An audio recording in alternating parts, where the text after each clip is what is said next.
The Terminal List, the most recent show from Marvel actor Chris Pratt, is a violent slaughter that begins with a disorganized mind and concludes with retaliation. After returning home after a Navy SEALs operation gone awry, Pratt's character James Reese, based on the same-name Jack Carr novel, is on a quest to discover the truth. Unfortunately, his whole platoon perished during the mission, leaving him as their lone survivor. Reese's memories of the events are hazy and unreliable. He worries about wrongdoing, though. He starts to believe that during Operation Odin Sword, his squad was deliberately given false information to eliminate them. When he is attacked at a hospital checkup, his suspicions are raised. He lives, but at home, his wife and daughter are killed. Then, all that was on the grieving Reese's mind was one thing: payback.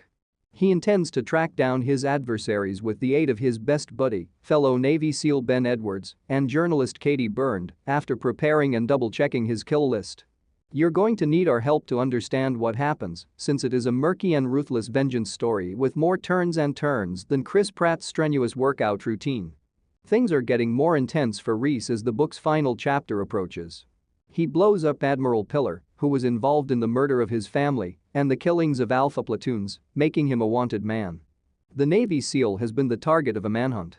Along the way, he discovered that, unbeknownst to any of them, he and his fellow soldiers had taken part in a trial experiment for an illegal narcotic. As part of their healthcare program, which was intended to prevent PTSD in soldiers, they were given pills. However, the experiment did not successfully produce all of Alpha platoon's lethal tumors. The crew was later massacred during the mission to destroy the evidence. Reese and Ernest Boozer Vickers were the only survivors, though. Reese's death never happened because he survived the attack on him, whereas Boozer's death on land was manufactured to appear to be a suicide. Reese now has Secretary Lorraine Hartley at the top of his list after killing practically everyone involved. He is aware of her involvement in the case, as is reporter Katie Buranek, whose inquiries have led her to have doubts about Hartley's conduct. Katie is convinced that Hartley has been compensated for the cover-up under the guy's firm Oberon Analytics because an unidentified recipient plans to publish her story. Hartley persuades her to visit her house in order to get the truth about what happened, rather than allowing her to publish her inaccurate and libelous account.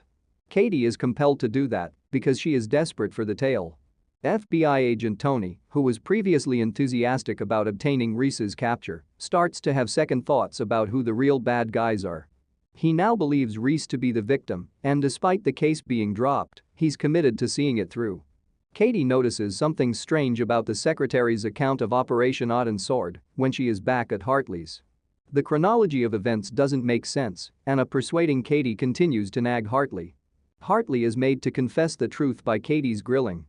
She made the decision to keep quiet about the tumors and the strategy to massacre the troops in order to preserve her reputation in the ongoing drug trial.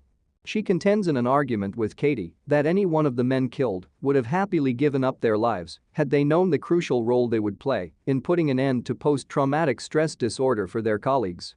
Katie isn't entirely convinced and makes a promise to tell the truth.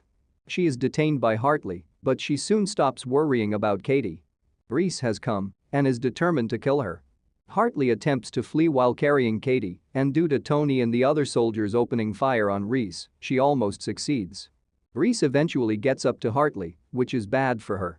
He intends to treat her harshly despite her original good intentions with the medicine trial, but she shoots herself before he can act. Reese tries to flee, but Tony spots him. Tony tries to catch Reese, but in the end, his compassion for the wounded and incapacitated Navy SEAL convinces him to let Reese go. After 3 weeks, Katie's tale has been released, letting the world know the real story behind Operation Odin Sword. Katie offers him the last piece of the puzzle before Reese cuts off all contact with her.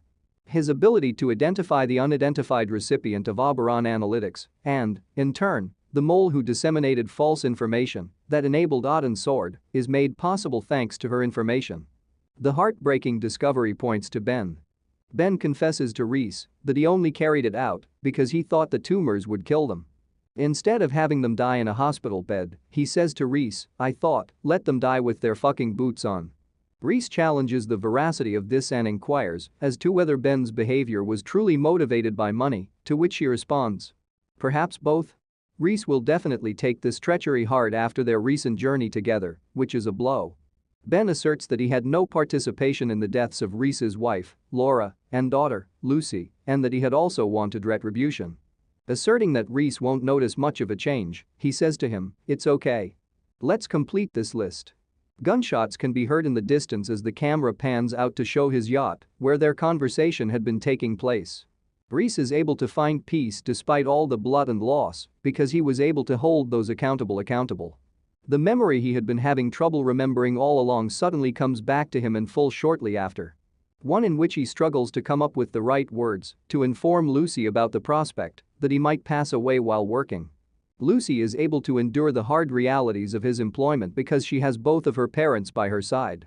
Ironically, Reese symbolically accepts their murder at this same time by tossing his kill list into the ocean while holding Lucy's drawing of her family in one hand.